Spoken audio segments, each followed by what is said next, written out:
Good morning, everyone. I'm happy to present the other two shapes that I've been working on. The first one is the Texas shape, and the second one is the heart. So I'm going to focus on some of the features for the Texas one first, and then we'll discuss the heart one. So first of all, what you're going to notice on this is several features. One of them is that this has pre-drilled holes so you can know what size flowers goes where to end up having a nice Texas shape, because these are notoriously difficult to make without them looking either not like a Texas or being incredibly heavy on this side, or not having a great shape. And so this is going to help ease your ability to make a Texas quickly. And of course you can modify it. Let's say that what I have here, you want to change a little bit. You can change a flower here or there, but you don't have to recreate this whole thing, which makes it much easier. What you're going to notice is there are some of the holes have triangles on them. Precisely, there are 12 that have triangles on them. And what this represents that these holes are going to be using the 3-inch mums. And once I actually get it from the manufacturer, the goal is to actually have that written under each of the holes is 3-inch versus 4-inch is what we're using. And the rest of them, of the holes, are going to be 4-inch. You notice that I number them also. I think this will make it easier as you're working through stuff so you can remember what you're working on. Or if we're going to teach a class, it's easier to say, okay, go ahead and insert your flower in hole number 1 and hole number 10, for instance.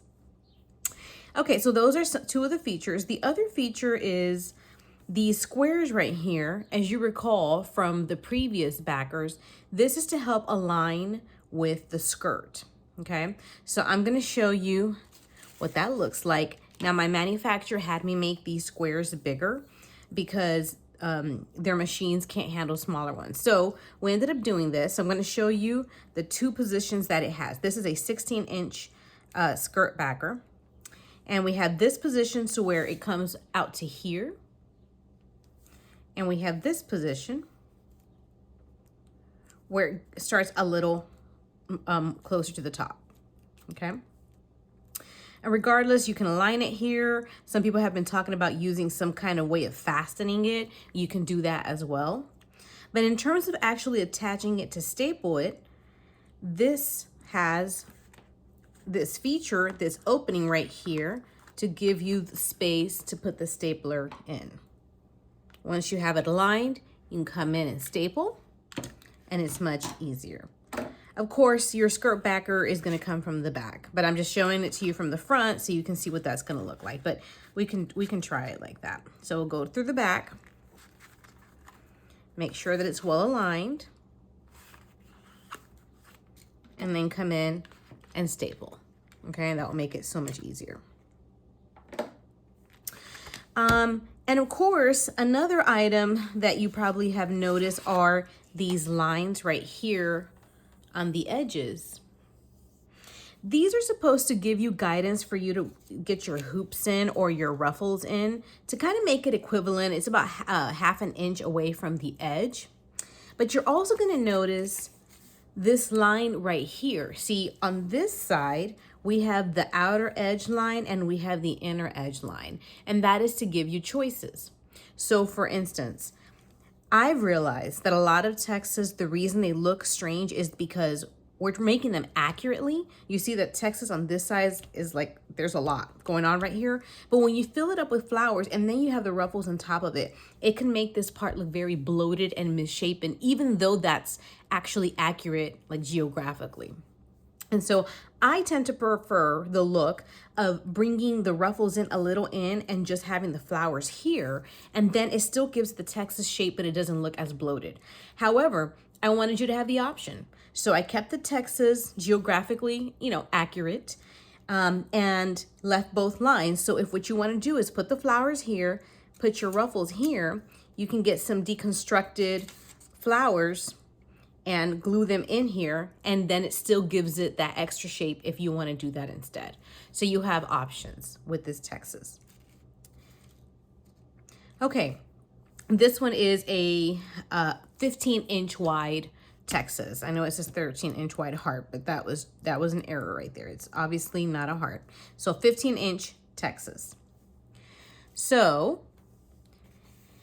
you might be wondering why I had these extra holes in the middle when this is really supposed to be like, these are the only holes that we need. And the reason is because these skirt backers, my goal is to be able to use them, you know, interchangeably with different shapes. And when I was looking at the heart, this one is a 13-inch wide heart, I realized that if I wanted it to go this height or this height, because it just depends on what people want, you know, your own artistic decisions, that it was going to interfere with the flower, with the hole of the flower. So I went ahead and made this hole here so that we could just put the flower in and it wouldn't cause any issues. So let's take a look at the features of this heart backer. You'll notice, you know, I have dividing lines like this.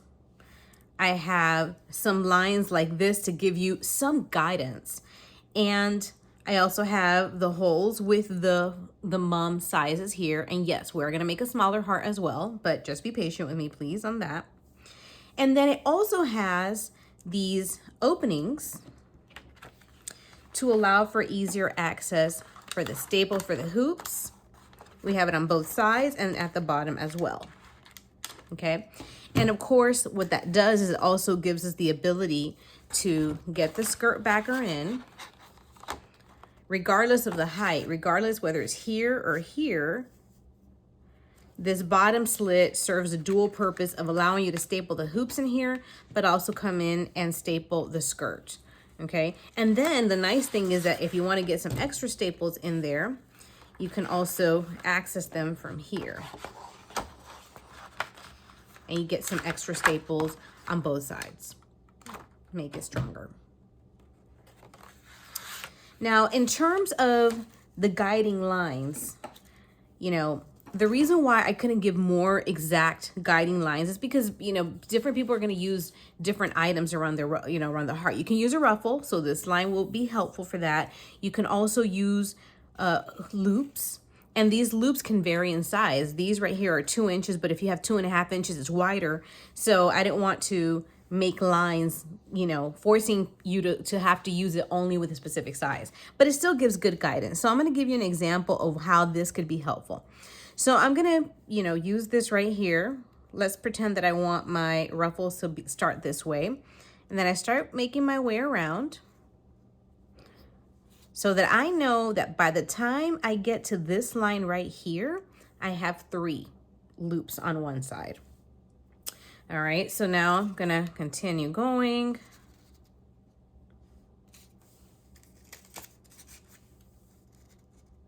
All right, so now I have 5, 6, 7. You know, and I could even get a little closer. So if I want to match what's going on this side to this side, it makes it easier because I have an idea. I'm like, okay, by this line I have 3. So that means I need to have 2. So I'm going to scoot this one over a little bit so it's not so close together. Okay. Yep. 2. By this point, I need to have 3. And yeah, so that is a little bit scooted over. So now I scoot it over a little further. And yeah, that looks about even. Then come over here, I have 1, 2, 3, 4. So by this line, I had another one. By this line, I had another one. And right here, I could fit 2 inside.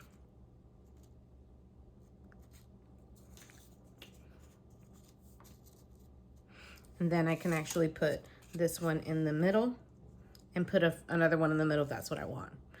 Okay. So I could also have one less and just kind of space it out a little differently, but still I have these guiding lines to give me an idea of how to space it out.